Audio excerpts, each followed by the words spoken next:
Welcome back, one and all, to another day, another week here at the Damage Report, following up from a 3-day weekend that was awesome if you actually got to have one, if you got to have a weekend at all, because we can't take that for granted.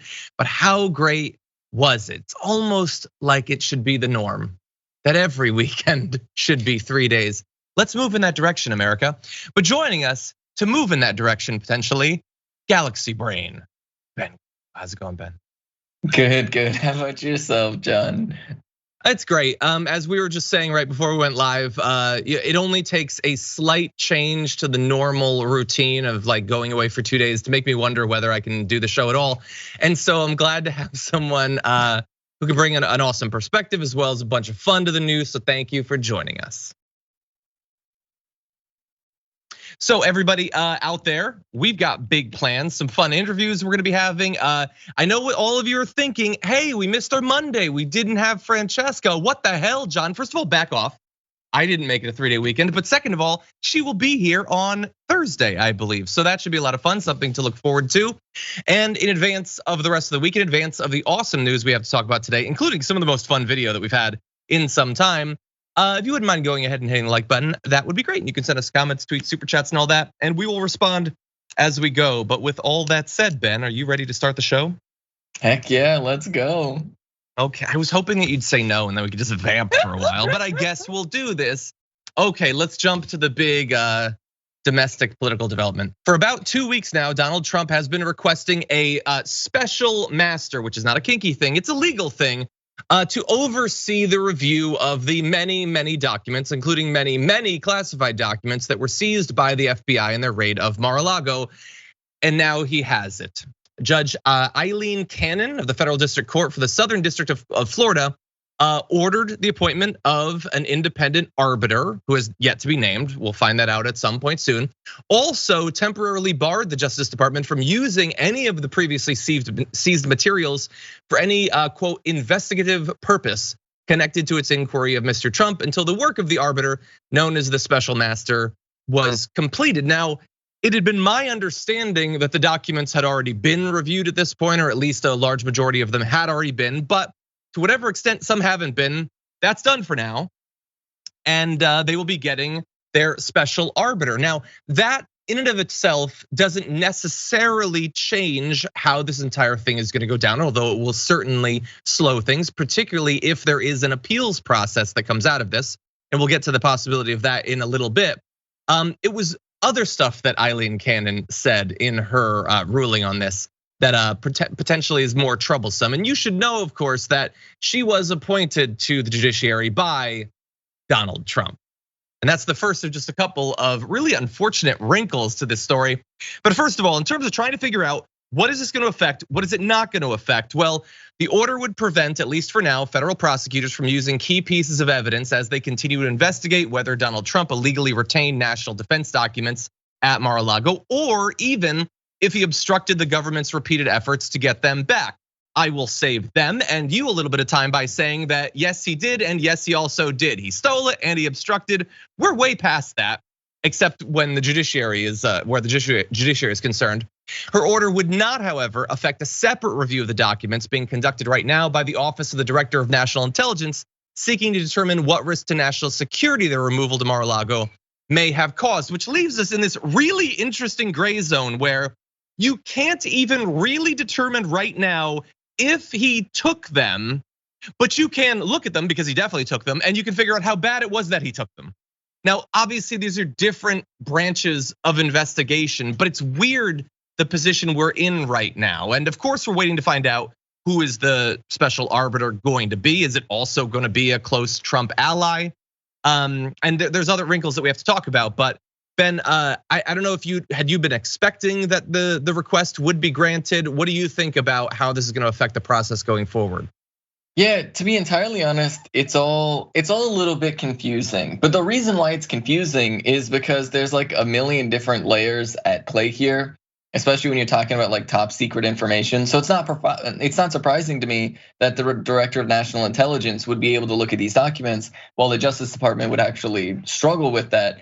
And the reason is because of an issue that has existed since the Bush era that Obama never really resolved, which is like the problems that come with bringing bringing anything to trial when you have classified information involved. Because by their very nature, court hearings are public. They're supposed to be public. You're supposed to have juries and all of these things.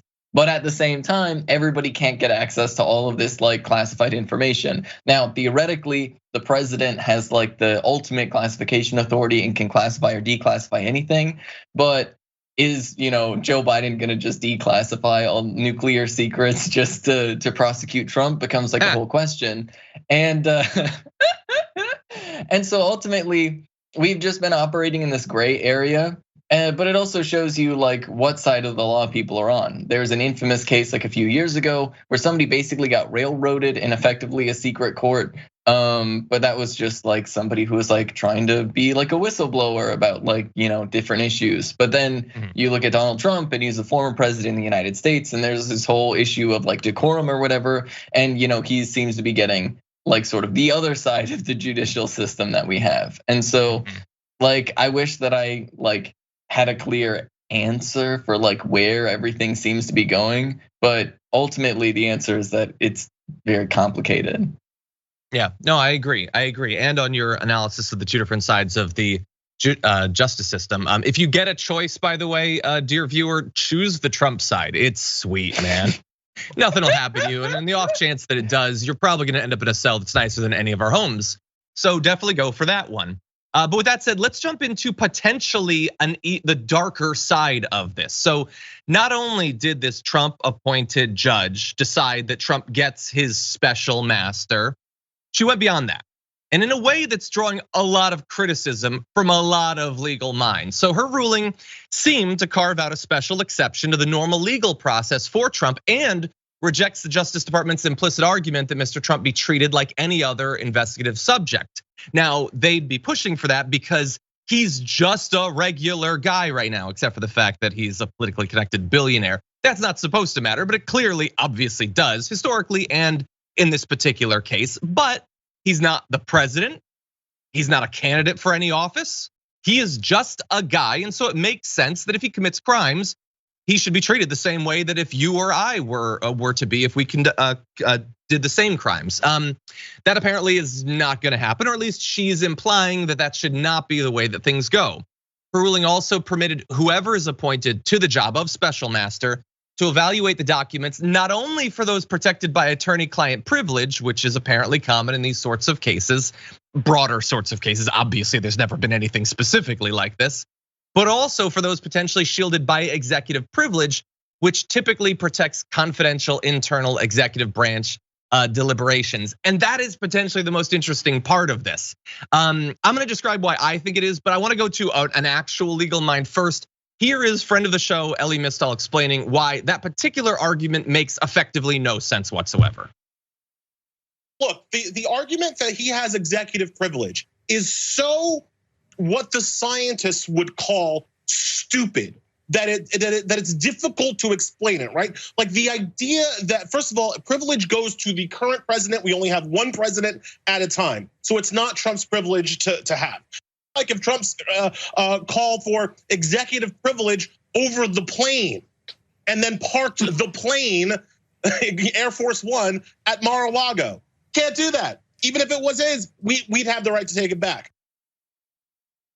Exactly. That's just not the way that it works at all. The DOJ, by the way, had preempted what this, again, Trump appointed judge had to say by pointing out that Joe Biden is the president. And also in terms of executive privilege, the DOJ, you'll find if you research this, is part of the executive branch of government.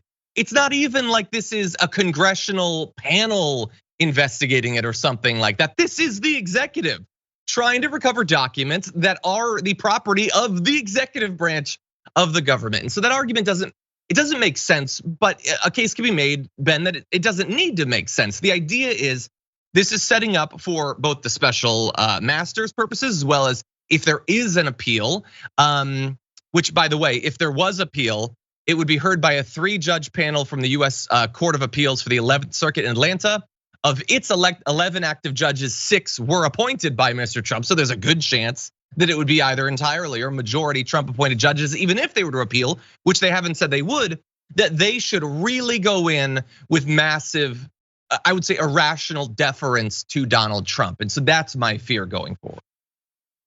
Yeah, I mean, that really seems to be like, I mean, that's just like obviously what's going on is this irrational deference to Donald Trump. Because if any other person did this, I mean, like, come on. Like, let's imagine that Obama did this, right? Let's imagine that Obama is sitting around with like a bunch of like, like secret documents in his apartment or house or whatever right now. Like, are we joking? Like, you're telling me that like Fox News and like the media in general wouldn't be like screaming in the top of their lungs about it. But whenever it comes to Republicans, however, the kid gloves have to go on. We have to pretend to be like fair, but fair somehow always means giving like the benefit of the doubt, even when somebody has told you countless times that they are lying to you and they plan to continue to lie to you. And so like, it's just, I don't know, we're in this ridiculous situation because like ultimately like the executive privilege argument, I just think is so wild, arguing like whether or not Trump has executive privilege. It's just ridiculous because I mean, if we're talking about like months and months ago, if somebody said, hey, Trump, why are you bringing classified documents, back when you were the president to Mar-a-Lago? If you're the president, you can do whatever you want with classified information. That is, within your domain. But the very moment you're not the president of the United States, then all of a sudden that all goes away. And that's how it's supposed to work. But apparently we're just reinventing reality. Yeah, 100%. And so clear. In a minute, we'll get to him just admitting that he did it again. But one of the things that makes the many chapters of this legal struggle over 5 years that we've been through so annoying is that it's not just that he commits the crimes. He then does the thing that historically has, for powerful people, been way easier to prosecute than the actual crimes, which is like the cover up. That's generally the thing they can get you for. He attempts to cover up and obstruct every single investigation, tampers with every witness, and that doesn't matter either. The fact that he clearly lied to those trying to find these documents over the course of the past year, thus far hasn't mattered. It didn't matter to this judge, and so that's incredibly frustrating too.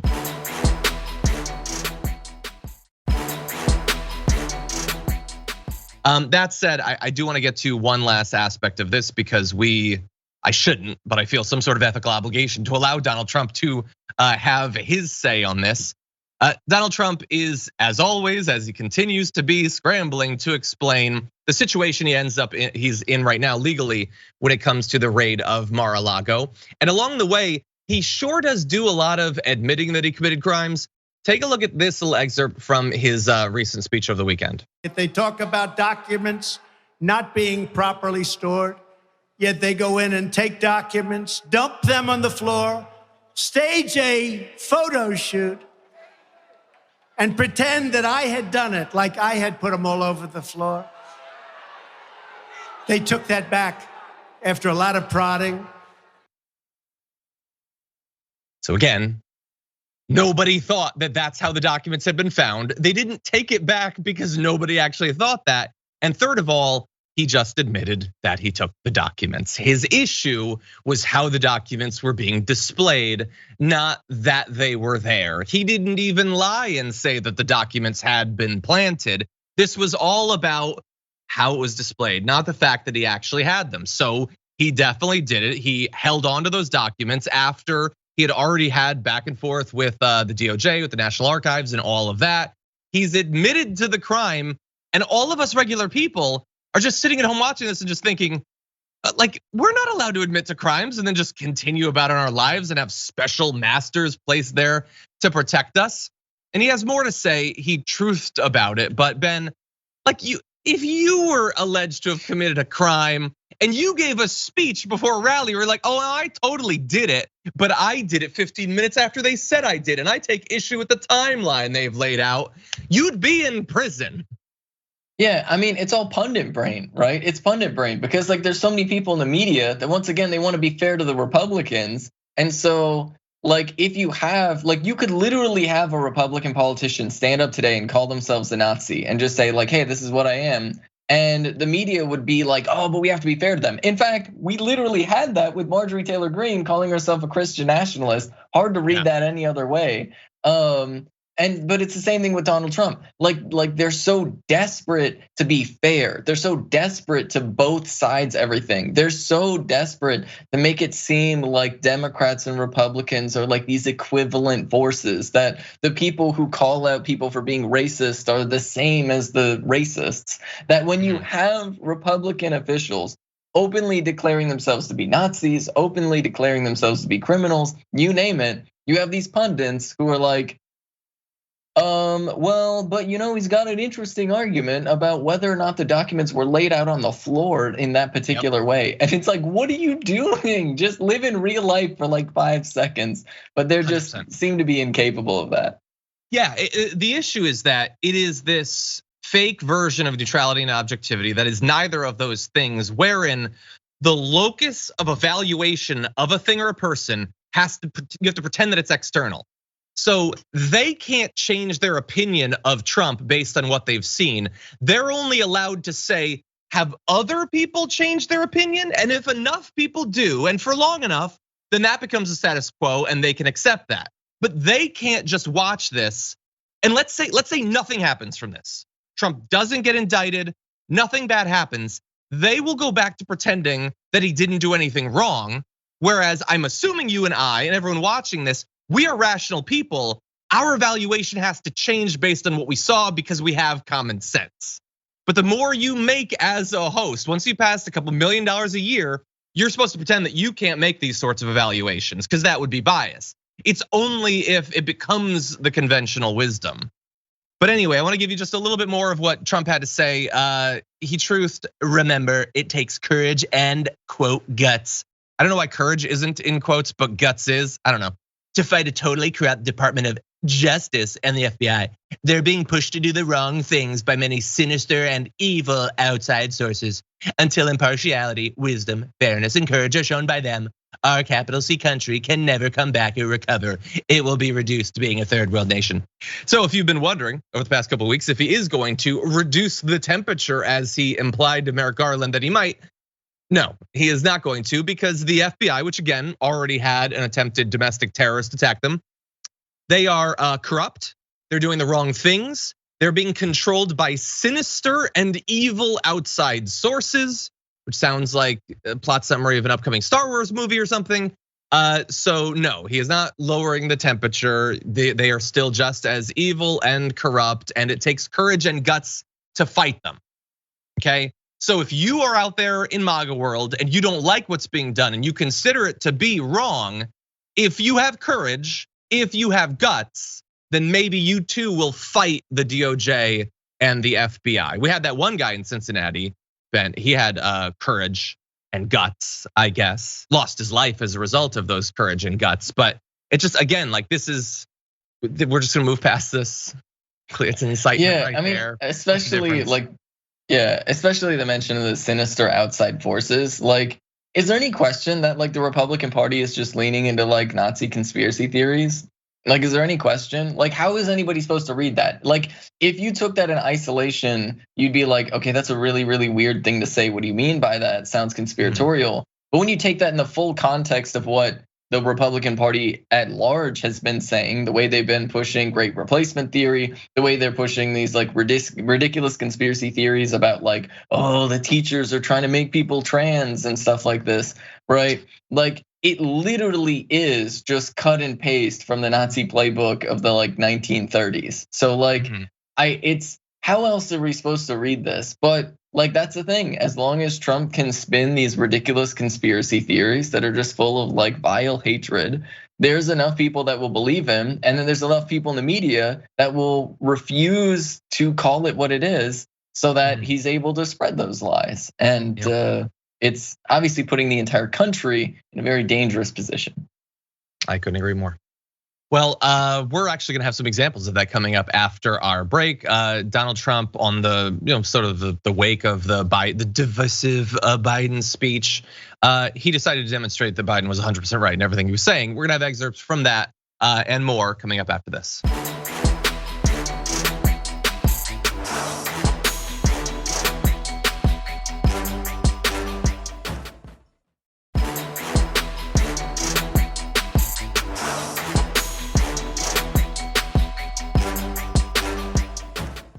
Okay, everybody, I'm gonna need you to prepare yourself because it's about to get weird. Let's jump into this. Donald Trump wants you to be furious about Joe Biden accusing him and his movement of being big meanies. And so he took to the rally stage, I should say, and decided to attack Biden, the Dems, literally everything, while proving Biden right. We'll get to all that, but let's start off with this.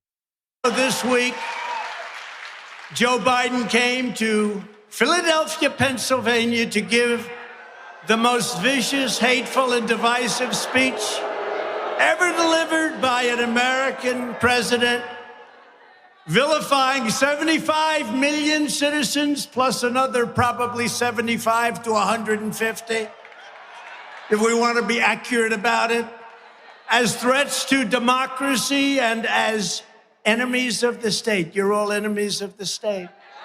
He's an enemy of the state. You want to know? So that turned around quickly. How dare he declare an American enemy of the state? He's an enemy of the state. Oh, I see. Okay, well, look, we could run through any number of different Trump speeches that were actually vicious and deranged, but just really fast, let's be super specific. If it is wrong to declare your political opponents are fascists, why was it that back in August of 2020, right before a presidential election, Donald Trump had this to say about the Democrats? And replace American freedom with left-wing fascism. Left wing, we're going left wing all the way. Fascists, they are fascists. Some of them, not all of them, but some of them, but they're getting closer and closer. We have to win this election. Okay, so I'm gonna defend Donald Trump in a couple of different ways. One, he almost evaded responsibility for having called his opponents fascists because he had so much trouble pronouncing it. But he eventually got there and he eventually did say it. Although, again, in his defense there, he almost pulled a Biden. He called the Dems fascists. Not all of them, kind of. They're moving there, they're moving the direction. That's sort of like calling them semi-fascists. I would say it's at least a wash at this point. But the bigger issue is that in this rally, Donald Trump proved Biden right. If Biden is making the case that the MAGA wing of the Republican Party is a threat to democracy, that they're deranged and extreme, we'll take a look at just a couple of the excerpts from Donald Trump's speech. Together we are standing up against some of the most menacing forces, entrenched interests, and vicious opponents our people have ever seen. Despite great outside dangers, our biggest threat remains the sick, sinister, and evil people from within our own country. We are a nation that no longer has a free and fair press. Fake news is all you get, and they are truly the enemy of the people. Sometimes I'll say somebody's smart, and the fake news will go, he called President Xi smart. He rules with an iron fist 1.5 billion people. Yeah, I'd say he's smart. Wouldn't you say he's smart? Look, if we wanted to, we could have had the producers go back through past Trump speeches and show that he's anti-democratic or a threat. But there, he calls the Democrats a bigger threat than anything outside of the country. They're vile, sinister, evil people. He says the media is the enemy of the people. After just saying it's wrong to call people the enemy of the people, he says the media is. And then he points at the particular media covering his actual speech. They're the enemy of the people. And then he speaks about how smart it is to rule a country with an iron fist as an authoritarian leader. So, I don't know, Ben, I feel like maybe Biden was onto something. What do you think? Yeah, I mean, but like this is what's so wild. Is like, look, this has always been the tactic, literally. Like going back even to Hitler himself, right? Pointing fingers and saying, no, they're the real fascists. They're the real fascists. They're the real fascists. I mean, they're fascist movements. They like call themselves socialist, but they're nationalistic socialists. And then it's like, hold up, let's break this down for a second. That's always been their thing. That's always been their thing, is doing this propaganda about, no, the communists are the real fascists. And that's, Joe Biden isn't even a communist, right? Joe Biden isn't even, he's hardly even left wing. Policy by policy, he's closer to Boris Johnson than like any other political world leader. So like, let's first and foremost just operate from a space of reality. But then like literally, let's just take a look at the actions too, right? Republicans last year, just a few months ago, last school year, right before the summer, There was a school that was just trying to punish a student for bullying a trans student, right? That's all the school was trying to do. And Republicans shut it down with bomb threats. And literally right now, there are Republicans that are sending death threats to children's hospitals just because they're providing like basic healthcare for trans youth. Right, so that's the reality of what's happening, right? The Republicans are actively encouraging, right? They're doing this stochastic terrorism and trying to like instigate violence against the people that they perceive as their political opponents, right? And so fundamentally, at its core, there's no question about who the fascists are. But much like what happened in Germany in the 30s, because the fascists are running around saying, oh no, the real fascists are over there. The media and anybody who's interested in being like the most insufferable centrist you could imagine is bending over backwards to be like, I don't know, maybe Joe Biden is the real fascist. And like speaking as somebody who is a socialist, yeah, Joe Biden's a pretty extreme right figure. But to say that he's the same as what Donald Trump is doing, that's going a bit far. Yeah, a little bit, exactly. Yeah, no, and I'm glad that you acknowledge that. Look, having the politicians doing all the insane spreading conspiracy theories and attacking people is bad. But having the broader political movement just choosing individuals as avatars of outgroups to then demonize and bully or attack or potentially kill is worse. By the way, a little bit of a heads up for this time next year, but those two things are going to combine even worse than they already have. I mean, you're used to at this point having Ron DeSantis demonizing the trans community. Donald Trump dipped his toe in that water in a speech like a month ago. He's 100% going to do it. He's not going to allow other right wingers to outflank him on being awful and cruel and violent and threatening.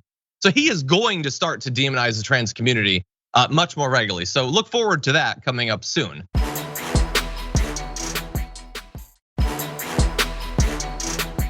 John Fetterman is looking like he has a really good shot in taking out Mehmet Oz in their Senate race. Well, Oz decided to bring in one of the big guns, Donald Trump, to support him, kind of, but more so attack Fetterman. And in so doing, Donald Trump, he's gonna say a lot of crazy things, and then he is going to accidentally project all over John Fetterman. But first, let's start with the dangerous stuff. Fetterman supports taxpayer-funded drug dens and the complete decriminalization of illegal drugs, including heroin, cocaine, crystal meth, and ultra-lethal fentanyl. And by the way, he takes them himself. Look, I don't know, what are we supposed to say to this? So first of all, that's not his position on drugs, John Fetterman. But beyond that, and I guess we have to go beyond that, the idea that John Fetterman takes he takes cocaine and heroin and fentanyl and crystal meth, and Donald Trump knows this, and like that is, at this point, I'm not a lawyer, Ben, but isn't that defamation? To simply state as a fact that a political candidate definitely takes all of these drugs with no evidence, that seems a little bit irresponsible. What do you think? Yeah, I mean, it's definitely irresponsible. Unfortunately, the reality in the United States is it's pretty hard to get any politician, especially when they're talking about other politicians, for like defamation or anything related to that, because the free speech, right? We have to protect everybody's right to say whatever they want, even if it's like the most horrible thing you could imagine. But it is like funny because like even then, like decriminalizing all drugs is a policy that has been tried and is actually quite effective. And he seems to be going after like safe use zones, right? Or like safe use sites, which are really, really good for helping getting people connected to like, rehabilitation and therapy and stuff like that. And so like, I don't know, there's just so many layers of horrible to this. And it's just a really, really weird like slander against John Fetterman. Exactly. Yeah, no, if there's any like dangerous substances that you should have on your mind when deciding who to vote for in this race, the fact that Oz spent literally decades making millions by selling you a variety of wonder drugs to solve all of your problems, I understand why Donald Trump would probably want to distract you from that. But as I said, he wants to attack Fetterman, but the dude is just a tightly coiled bundle of projection and insecurities. And so he's gonna attack Fetterman, but he's really gonna talk about himself. Take a look at this. Taxes, he is a spoiled and entitled socialist loser who leached off his parents' money. He lives on the parents' money. He leached off of his parents' money. Donald Trump, as I'm sure many of you already know, in today's dollars, was handed over $400 million by his parents. If he had done nothing in his entire life, he would be a multi-millionaire. But John Fetterman is the elitist, and that's why you shouldn't like come on, people in the audience have gotta get this. Even the ones who love Trump, and maybe they don't mind that he was handed riches beyond their wildest fantasies, but they also know that he was handed riches beyond their wildest fantasies. So the cognitive dissonance is just washing over the crowd like a tsunami. Ben, what do you think? Yeah, I mean, look, that's something that speaks to his audience though, because first and foremost, one of the biggest misunderstandings about Republicans, especially these Trump fans, is that they're poor. That's completely way off base, right? Now, it is true that they're statistically less likely to have a college degree, but they're also more likely to be inheriting their dad's businesses. And see, the thing about those types of people, the small business owner that inherit $1 million companies where they're car dealerships or McDonald's franchises or whatever, they have a pretense of being hard workers, right? Even though they just got their job from their parents, right? They have this pretense of we work really, really hard, and they don't live with their parents. They just inherited their family's business, which is very, very different and good. But that crowd, they're incredibly bougie, but they love LARPing as poor people. They have $150,000 trucks that they drive around that prove that they're hard working class people. And so their whole identity is built as just this sort of glass cannon where they're constantly attacking everybody for not working hard enough. But then at the same time, they recognize how fragile they are, and they're insecure about the fact that they didn't really earn anything. They know they didn't earn anything, and they're deeply, deeply insecure about that. And that is exactly why they launch these types of attacks against people like John Fetterman. But for Donald Trump's audience, it works. Yeah, I have a video that is gonna so well demonstrate what you just pointed out. It's 100% true, this feigned poverty, whatever, because remember, Fetterman, you shouldn't because he got all that money. He's an elitist, says the billionaire. So don't like him for that reason.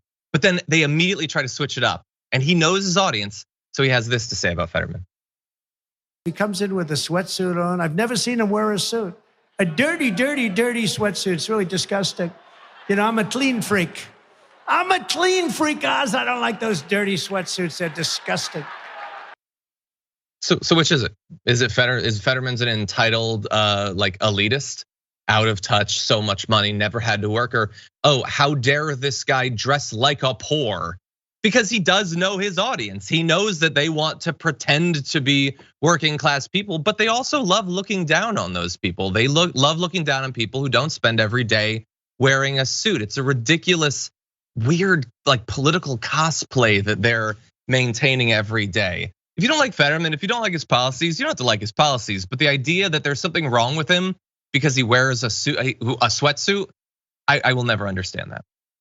Anyway, with that said, we do have to move to one other topic. We're gonna jump to our C block. So whenever you're ready, let's jump to this first video. As I said last week, we remain in the battle for the soul of America. By the way, all right, God love you. Let him go. Let him go. No, don't let him go. Look, everybody's entitled to be an idiot. No, everybody's entitled. Okay? Look. Dark Brandon strikes again. Anyway, it's a good line. Everybody's entitled to be an idiot, which is true. I personally think don't try to shout down people who are speaking. It's petty and immature and it makes your side look terrible, regardless of which side you're on when you do it. But there you have a guy who's trying to interrupt Brandon's speech, and he mocks him, but he also says, let him go. Don't mess with the guy. Don't rough up the guy or whatever, because it's Joe Biden and he's not interested in that. Now, I know you're supposed to think of Biden as being some sort of like quasi dictator at this point, but I want to contrast what you just saw with how Donald Trump will respond to protesters at his speeches. Here's a little throwback for you. You have a little protester? Get him the hell out. He's walking out like big high fives, smiling, laughing. Like to punch him in the face, I'll tell you.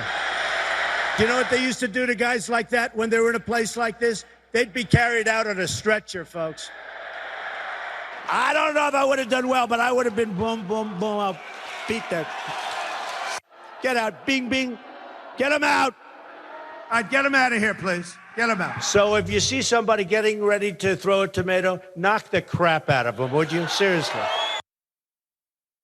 Okay, so just to be clear, he has enthusiastically supported violent attacks against protesters, punching them, perhaps paralyzing them, saying that lying that he would pay the legal fees of his supporters who were to attack or potentially kill one of these protesters. So just that's the evidence. Bing, bing.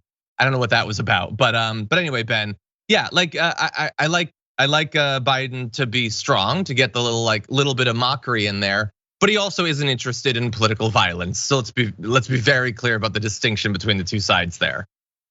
Yeah, most definitely. I mean, but it speaks to the insecurity of Republicans and the insecurity of Donald Trump, right? He feels insecure in his position. He's always terrified of being unpopular, right? And his voters are also terrified of being bad people. Well, they're not terrified of being bad people. They're terrified of other people correctly recognizing that they are terrible people. And so they feel like their whole identity as a good person is constantly threatened, not by their own actions, of course, but by other people pointing out their own actions. And so that's why they respond that way.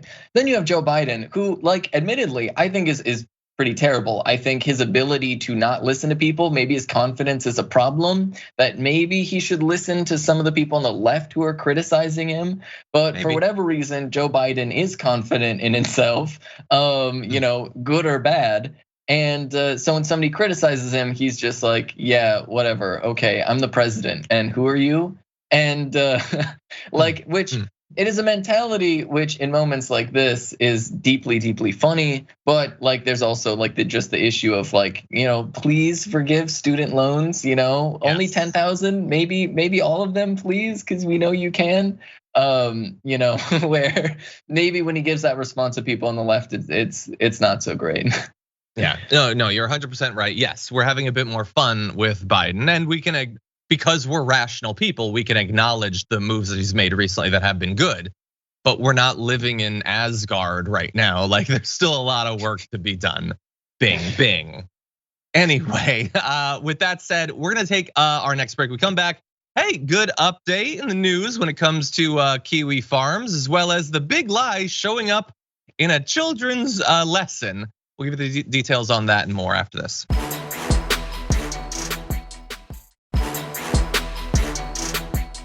Okay, everybody, let's move into some weird, wacky, and in some cases positive news, starting with this. If you've been following the saga of Kiwi Farms, hey, some good news coming, actually in multiple waves. First of all, Cloudflare finally described as under pressure. I would say under a sustained campaign that had to go on for way too long with way more support than should have been necessary. But Cloudflare did drop Kiwi Farms, so that's good news. And then there was immediate follow-up to that.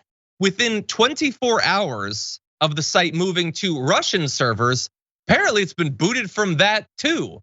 And so the actual future of Kiwi Farms remains very much an open question at this point. And we want to give you a little bit of an update from Clara Sorrenti about this. Says, we won, Kiwi Farms is dead. That was in response to the initial development with Cloudflare. We've talked about this story multiple times on the show, but in case you haven't been following, back on August 5th, Sorrenti was the target of a swatting attack that led to London, Ontario police wrongfully arresting her, repeatedly using her dead name while sticking a rifle in her face.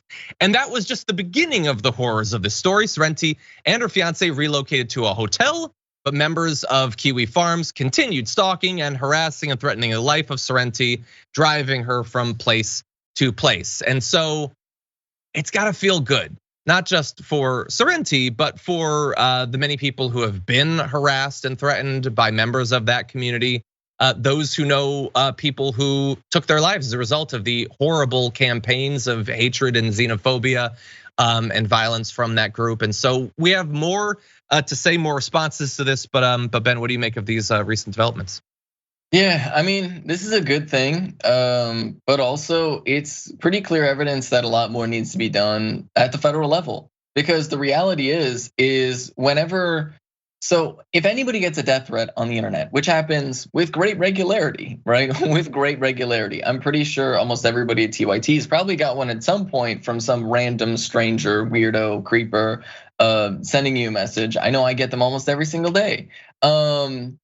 There's not really anything you can do with it, right? Because local police departments will say it's not my jurisdiction. The FBI will say, I'm too busy, who cares? And fundamentally, all of the institutions that we have around policing, public safety, you name it, are more interested in arresting nonviolent drug offenders for basically no reason, as opposed to actually dealing with this huge amount of people that just make their whole identity just making death threats on the internet. And so fundamentally, at the end of the day, as long as people are getting away with it, they feel perfectly comfortable doing it. And it's not that we don't have the technology, it's not that we don't have the ability, because we definitely do have all the technology and ability that you would possibly ever need to actually track down people and arrest them to get them to face consequences. It is just that the institutions that are in power and the political leaders that control those institutions have very little interest in protecting marginalized people from vigilantist violence. And that is the sort of sad reality that we have to put our hope and faith in capitalist institutions like Cloudflare to maybe take down the websites where people are organizing this. But fundamentally, this isn't gonna stop being a problem until we have a real response to actually like indicting people and arresting people whenever they make a death threat on the internet. Yeah, you're totally right. It's like it's one of those weird things where the news can be good, but even in having to exist, it's got this very dark side that it took. So let me jump ahead a little bit. So this account, Catboy Lurking, tweeted at Keffels, just showed a generation of disaffected trans kids on the internet that organizing and uniting behind a single cause can make us a genuinely formidable force against the groups that are materially harming us. I really hope this sticks with us. So that's a good message. But that also that it has to exist at all is insane. And this is the sort of news that I think for like a regular person who just like maybe occasionally tunes into the news, the idea that it's difficult to even understand this story because the idea that there would be a community like this is so many leagues outside of what normal people would ever spend their time doing, whatever interests they would have. The idea that you would have as this organizing principle, a desperate hope that you can drive people to take their own lives is madness. I cannot conceive of that in the exact same way that I cannot imagine killing a person myself.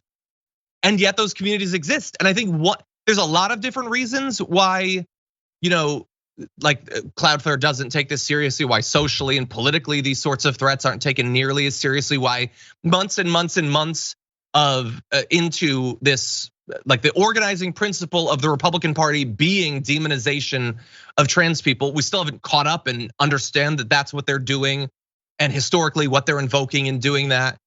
But it's also the idea that we cannot conceive of being this violently hateful. But people are like that, and thus something needs to be done. If you don't understand that there are people like that organizing who explicitly want this as a goal, then will you prioritize dealing with it? If maybe you misunderstand it to just be a difference of opinion or some bullying or something, will you prioritize it as you should? And it doesn't seem like many people will. Sorry, it's good to see the good news. Yeah. I mean, well, and that's what's so frustrating is because like everybody tries to defend all this with like notions of free speech, right? And it's just like it goes back to what we were talking about earlier, where they try to give Republicans like this undue idea of fairness. And the same thing goes for these online trolls, because the Republican Party feeds those trolls and they feed off of those trolls. They're a politically useful base for the Republican Party. And so any action against them is seen as inherently political. Meanwhile, the violence that they commit against trans people is seen as just, oh, there's nothing you can do about it, when there's so many things we can do about it. It's just not even funny. And the fact that, like, look, Joe Biden has the authority over the DOJ right now. He could state a policy that the FBI has to investigate every single death threat. And whether or not it's a jurisdictional issue or not, if you find the state that somebody's in, you can collect the documents, you can collect the records, and you can file it down to the local attorney general. It's not that hard. But Joe Biden doesn't want to put in place a policy like that. Exactly. Yeah, okay, obviously much more to be done. That said, we have just a few more minutes. Why don't we jump to our last topic to close out the hour? We'll end with some weird news. You wouldn't expect references to the big lie to be a big part of kids' education, but it's starting to crop up. And what do you know, in Florida, Bradenton, Florida specifically, take a look at what these kids were exposed to. So there's a take-home sheet headed, "How does a historian work?" which I think is an interesting topic, meant to prepare students for a test. One mother proceeded to quiz her child on its list of vocabulary words. The first 6 were understandably evidence, source, primary source, secondary source, reliable source, and point of view, things that kids need to understand. Then there was number 7, and let's take a look at what it actually looked like. So they have these 2 claims under the heading of bias. President Trump made claims that the 2020 election was stolen, and President Trump made false claims that the 2020 election was stolen. The mother says it's actually the most biased example of bias I've seen. It seems pretty out of place for a 6th grade class, because they declare the first sentence is just giving you information, while the second sentence leads you to believe that he's wrong before you have all of the facts. Now look, I do think it's important for kids to understand bias and how it functions, and the many ways that it functions the media doesn't focus on. You know, the pro-corporate bias of many of these media outlets I think would be a great thing to include in these lessons. But the idea that stating that the claims are false 2 years after they were made, with all of the evidence that we have, seems to be going a bit far for me. It would be biased to say he made kooky claims or he made crazeballs claims. That's an opinion. The fact that the claims were false is itself a fact, and acknowledging a fact is not a bias. I would say that refusing to take a position on what is demonstrably clear, that could demonstrate bias as well, but it's not a sort of bias that they're interested in delving into in this lesson. But anyway, that's my view. Ben, what do you think? Yeah, I mean, it all just stems to a lot of people who push an extreme right agenda while they claim to be above politics. They claim to be in the center. And once again, that's an incredibly dangerous place to be in, because then no matter what somebody says, no matter how ridiculous it is, you're willing to just gloss it over and say, well, if you call out a lie for a lie, that means that's just as bad as lying because you're being biased too. And it really just puts you in this position where you think you're above everybody else, right? And you think that you're smarter than everybody else, that you're the magically unbiased person, when the truth is you're more biased than anybody else, because you are gonna do more cover for the most extreme right than you are gonna do really anything in terms of giving anybody any useful information. 100%. Yeah, and we can't miss the fact that this is Florida, that Ron DeSantis is, like he's exercising an iron fist over education standards and that sort of thing. But yeah, the idea that you should understand bias, I think kids should have a much better understanding. But they should also understand the bias that comes from choosing not to take a position on something. A bias in choosing what to cover and what not to cover. It goes way beyond simply applying an adjective to a noun. But that's not what they're interested in teaching the kids. Anyway, with that said, we are unfortunately done with our first hour. If you've been watching on the linear platforms or listening on the podcast, thank you as always for doing so. Especially if you are on the podcast, feel free to rate and review us on Apple Podcasts. But on other platforms, we've got much more to come, including some truly amazing video of an interview with Alex Jones. That's coming up in the aftermath right after this.